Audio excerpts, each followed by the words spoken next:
Bienvenue sur Africa 24 pour cette nouvelle édition du QG Weekend. Voici les titres de l'actualité. Le président équato-guinéen Teodoro Obiang Basogo, distingué par le FAGAS, le Fonds africain de garantie et de coopération économique.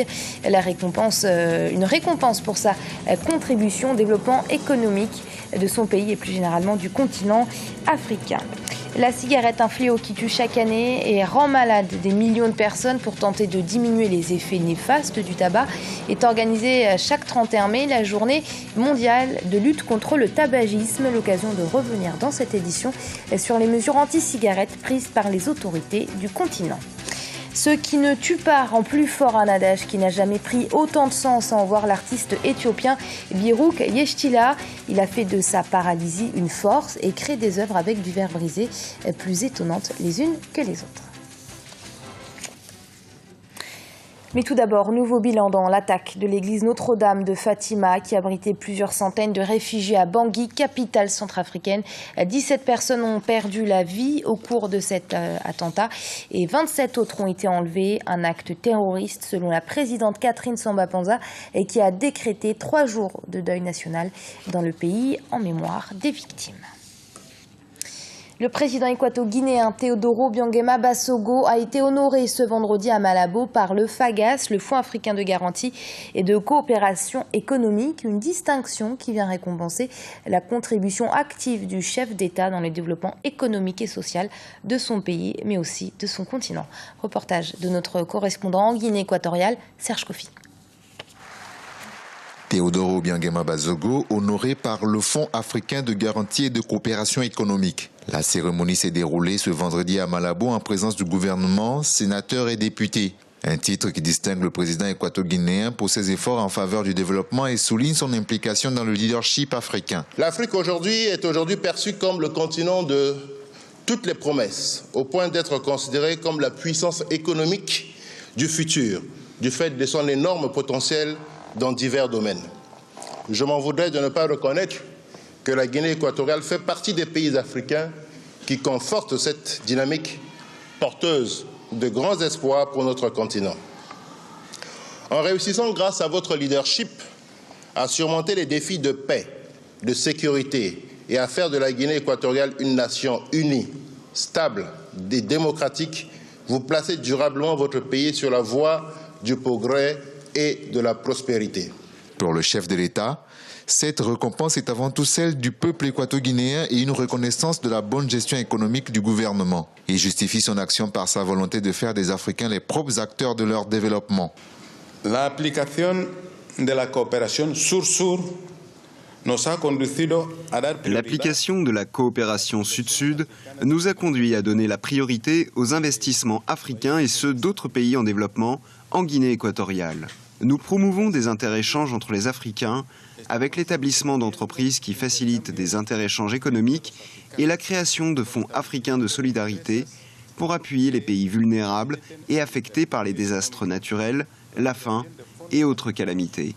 De solidaridad para apoyar a los países más afectados por desastres naturales, el hambre y otras calamidades. Le FAGAS, le Fonds africain de garantie et de coopération économique, est une institution économique qui contribue au développement économique et social de ses 14 États membres. Le président Teodoro Obiang Basogo a affirmé à cette occasion étudier avec son gouvernement les conditions d'adhésion à cette institution qui a été créée en août 1977 à Kigali au Rwanda.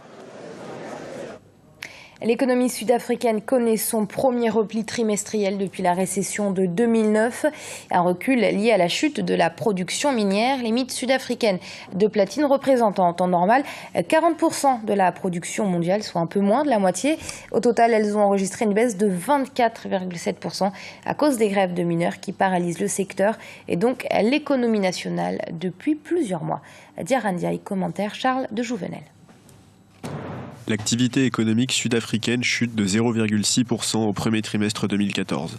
L'économie la plus industrialisée du continent subit les conséquences des grèves dans le secteur des mines, paralysant de fait ses principales ressources de platine depuis le mois de janvier. Les pertes pour l'industrie sont estimées à plus de 20 milliards de rands et impactent également d'autres secteurs. Les défis dans le secteur minier, en particulier le sous-secteur du platine, sont nombreux. La grève qui se déroule nuit au secteur de sorte qu'il impacte sur d'autres secteurs, comme celui de la fabrication. Selon certains économistes, la fin de la grève des mines pourrait empêcher l'économie nationale de continuer sa dégringolade. Pour autant, le déclin de l'activité économique s'explique aussi par d'autres facteurs. En dehors des questions relatives à la grève, nous avons d'autres problèmes structurels. Nous avons besoin d'atteindre un niveau de croissance plus élevé, d'investissement plus rapide et d'une plus grande flexibilité sur le marché du travail. Toutes ces choses doivent être prises en compte. Sur le marché des changes, cette annonce a fait chuter le rand, déjà très déprécié depuis 2009. Aujourd'hui, la possibilité d'une nouvelle récession n'est plus à exclure, faute d'un accord avec le syndicat AMCU. Face à cette situation, Lanla Nene, ministre des Finances et nouveau pilote de l'économie nationale, a promis des mesures socio-économiques radicales pour transformer le pays.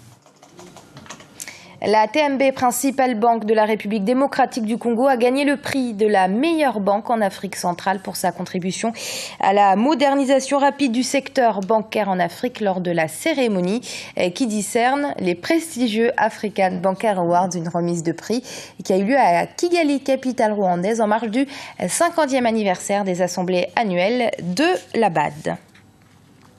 Journée mondiale anti-tabac ce samedi 31 mai, l'occasion de ne pas oublier que la cigarette fait trop de victimes. Interdiction de fumer dans les lieux publics, réglementation stricte sur la publicité, avertissement sur les emballages. Depuis une dizaine d'années à travers le monde entier, les mesures visant à réduire le tabagisme se sont multipliées. C'est le cas notamment sur le continent qui compte de plus en plus de fumeurs. Erika Ouraga. Selon l'Organisation mondiale de la santé, l'OMS, le tabac sera la principale cause des décès d'ici 2020 avec plus de 10 millions de victimes par an. Un fléau qui jusqu'à présent épargnait plus qu'ailleurs le continent africain. Mais aujourd'hui, la donne a changé. Face aux réglementations de plus en plus restrictives en Occident, les industriels du tabac se tournent vers les pays en développement, notamment en Afrique. Sur le terrain, les professionnels de la santé notent un accroissement régulier des maladies pulmonaires liées à la consommation de tabac. Il y a beaucoup de cas de maladies respiratoires et ces derniers temps, on assiste à une recrudescence, surtout des cancers du poumon. L'utilisation du tabac n'est pas très contrôlée. C'est vrai qu'il y a des textes, le pays a signé la convention cadre. Et jusqu'à présent, il y a des problèmes dans l'application.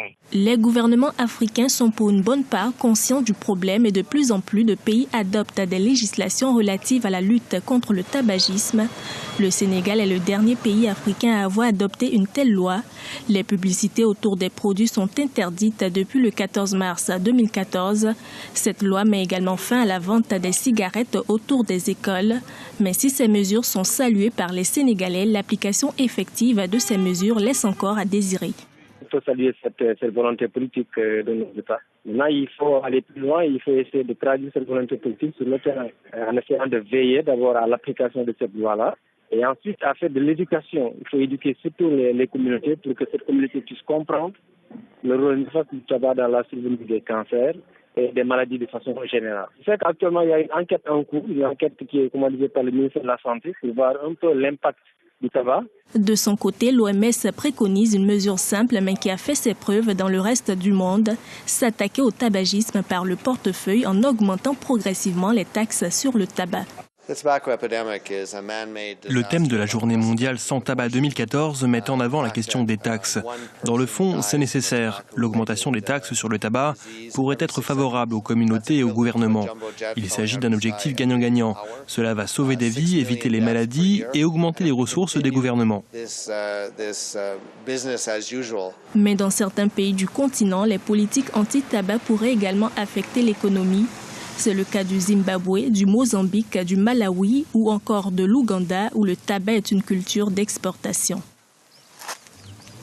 En Éthiopie, un artiste émergent attire la curiosité. L'homme est paralysé et ne peut plus utiliser que ses bras, ce qui ne l'empêche pas pour autant de réaliser des œuvres plus étonnantes les unes que les autres avec du verre brisé.